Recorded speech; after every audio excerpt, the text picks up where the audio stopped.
The night was quiet until the screaming started. It came from somewhere ahead on the empty highway, a woman's voice, raw and terrified, cutting through the November wind. The headlights of the van flickered once, then twice, before plunging the road into darkness. Inside, 10 friends froze, their breaths fogging up the windows. For a moment, everything was silent except for the sound of their pounding hearts. Then came the scratching, something dragging its nails along the metal side of the van, slow and deliberate, like it wanted them to know it was there. "Did you hear that?" whispered Emily, her hands trembling as she clutched her seatbelt. Before anyone could answer, a pale hand smeared with dirt and blood slapped against the window. The friends screamed. But when the headlights blinked back on, there was no one there. That was the night of November 14th, 1998, the night 10 true, creepy horror stories happened on one road trip through Arizona. And this was only the first. It had all started earlier that same day. The group of 10, Jake, Emily, Chris, Rachel, Tom, Sarah, Mike, Lily, Kevin, and Grace, were driving from Los Angeles to Flagstaff for a college reunion. They had rented an old white van that looked like it had seen better days, but Jake, the most adventurous of the bunch, had said, "Hey, it's cheap, it runs, and it's only one night. What could go wrong?" The morning sun was bright, the music was loud, and laughter filled the van. They stopped for snacks, took silly photos by the "Welcome to Arizona" sign, and joked about ghost stories. By afternoon, the weather changed. Dark clouds rolled in, the air turned cold, and the radio started to lose signal. Chris, who sat in the passenger seat, tried tuning it. "Static again? Weird. It was fine a minute ago." Jake shrugged. "We're in the middle of nowhere, man. What do you expect?" But Emily wasn't laughing anymore. "Guys, look at the trees," she said quietly. The group turned to see a forest of leafless, black trees lining the road. There were no towns, no lights, just endless dark woods. By the time night fell, the road signs had stopped appearing. They should have reached their motel by then, but somehow they hadn't. Mike, scrolling through a paper map, said, "We must have missed a turn. There's supposed to be a gas station 20 miles back." Jake frowned. "I didn't see any turnoffs. Did anyone?" No one had. The van rolled on under the pale moonlight, tires crunching on gravel. Then Lily gasped. "Did you see that? Someone's standing there." Jake slammed the brakes. The van screeched to a stop. Everyone turned to the side of the road, and sure enough, a man was standing among the trees, facing them. He wore an old brown coat, and his head hung low, like he was asleep on his feet. "Maybe he needs help," said Grace softly. But before anyone could decide, the man's head lifted. His eyes were wide open, and glowing faintly white. Everyone screamed. Jake floored the gas pedal, the tires spun, and the van shot forward, leaving a cloud of dust behind. For several minutes, no one said a word. Then Kevin whispered, "What if he followed us?" As if to answer, a faint tapping sound came from the back of the van. Tap, tap, tap. Emily turned, her voice shaking. "Who's back there?" No one answered. Jake turned up the music, pretending not to hear. But the tapping grew louder. Then it stopped. The van slowed down as Jake squinted ahead. "Guys, what's that on the road?" They all looked out the windshield. There, lying across the highway, was something large and still. When the headlights reached it, the group froze in terror. It was the same man, his eyes open and glowing, lying right in their path. Jake slammed the brakes, the van skidded sideways, and the world tilted. Screams filled the air as the van spun into the darkness and crashed into something unseen. Then, everything went silent. And when Emily opened her eyes, she realized someone was missing. Smoke rose from the wrecked van. The headlights flickered weakly, casting strange shadows through the trees. Emily groaned, clutching her arm. "Is everyone okay?" No one answered right away. The van had landed tilted in a ditch. A tire spun slowly in the dirt, squeaking each time it turned. Chris coughed from the front seat. I think so. Where's Jake? That's when they realized Jake wasn't there. The driver's door hung open, swinging gently in the cold wind. Jake? Rachel called. No answer. The forest was deathly quiet, except for the creaking of the van and the sound of something dripping. Maybe rain, maybe something else. Emily pushed her way out through the broken door, her sneakers sinking into soft mud. She looked around with her flashlight, the beam trembling in her hands. Jake! She yelled again. The beam of light landed on footprints, large ones, leading away from the van into the woods. Sarah climbed out next. Please don't tell me he went in there. He wouldn't just walk off, said Chris, rubbing his head. Maybe he's hurt. But when they followed the prints for a few steps, the tracks suddenly stopped. Just ended. Wait, Lily whispered. How can they stop like that? Did he vanish?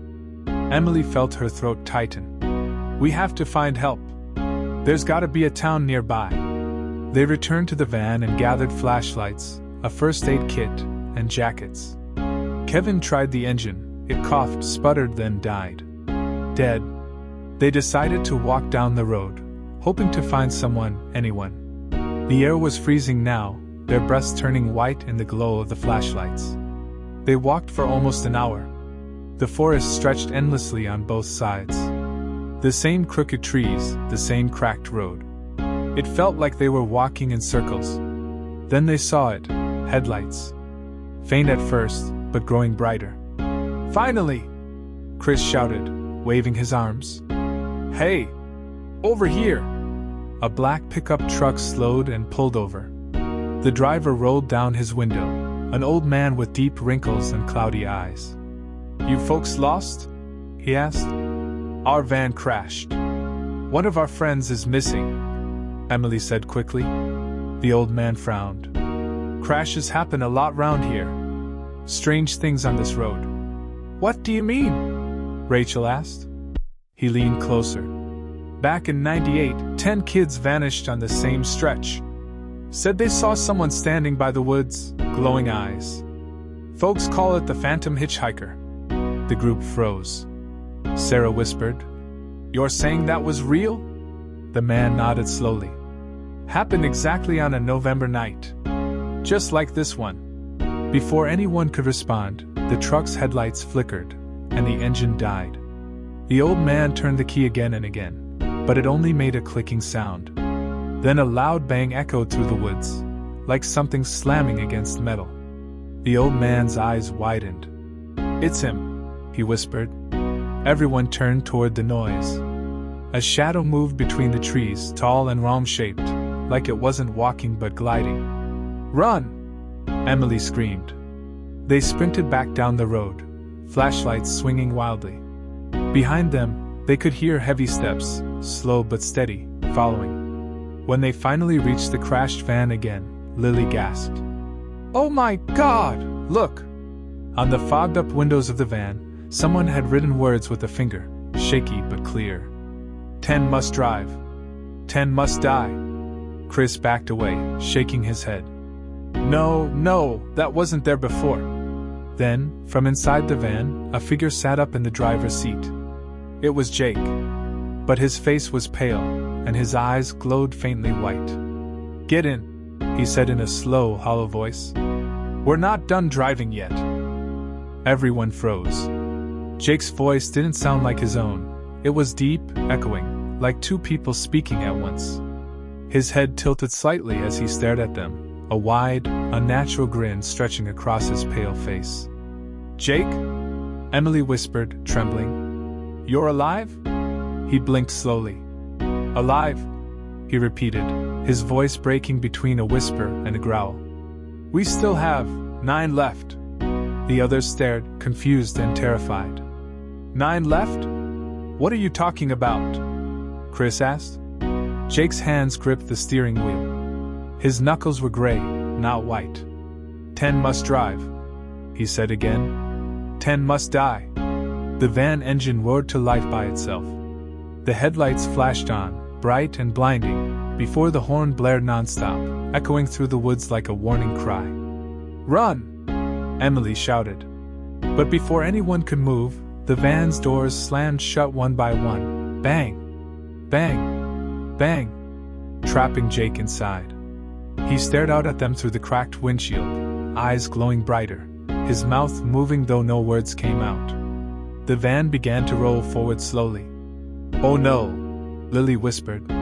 "It's moving!" They jumped back as the van rolled out of the ditch and back onto the road, gaining speed without anyone touching it. Jake's face pressed against the window, his hands slapping the glass as if begging for help, or warning them to stay away. The group stood there, frozen, watching the van disappear into the dark road. The sound of the engine faded, replaced by the whispering wind. "Okay," Chris said finally, panting. "We have to find a phone. Now." They followed the road again, and after nearly 30 minutes of walking, they saw faint lights ahead, a gas station. "Thank God," Sarah said, running ahead. It looked old, half abandoned, but the open sign flickered weakly in red. They rushed inside.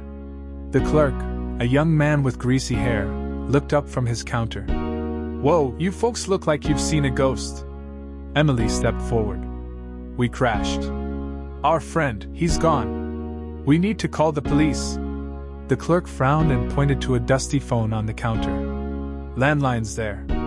Cell towers don't work around here."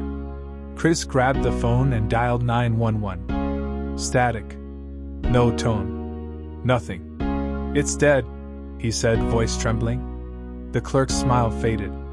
"That can't be right. It was working an hour ago." Lily looked out the window. "Guys," she whispered. "Where's the van?" They all turned. The van was back, parked right outside the gas station. Engine idling. Headlights aimed directly at them. The clerk frowned. "Is that your ride?" Before they could answer, the lights inside the gas station flickered, then went out. Darkness swallowed the room. The only light came from the van's headlights, shining through the window, and a tall shadow stepped out of the driver's side. "Jake," Emily breathed.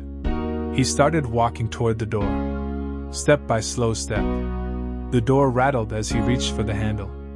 The clerk panicked. "Hey! What are you doing? You can't!"